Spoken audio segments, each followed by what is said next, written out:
ಬೆಳ್ಳಂಬೆಳಗ್ಗೆ ಭೀಕರ ಅಪಘಾತ, ಸ್ಥಳದಲ್ಲೇ ಸಾವು. ಖಾಸಗಿ ಬಸ್ ಮತ್ತು ಬೈಕ್ ನಡುವೆ ಡಿಕ್ಕಿ. ಚಿಂತಾಮಣಿ ಗ್ರಾಮಾಂತರ ಠಾಣೆಯ ಜೀಪ್ ಚಾಲಕ ಶ್ರೀನಿವಾಸ್ ಸ್ಥಳದಲ್ಲೇ ಸಾವು.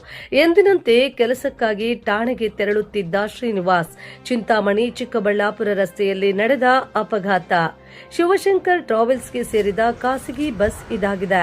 ವಿಷಯ ತಿಳಿದ ಕೂಡಲೇ ಡಿವೈಎಸ್ಪಿ ಮುರಳೀಧರ್ ಸ್ಥಳಕ್ಕೆ ಭೇಟಿ.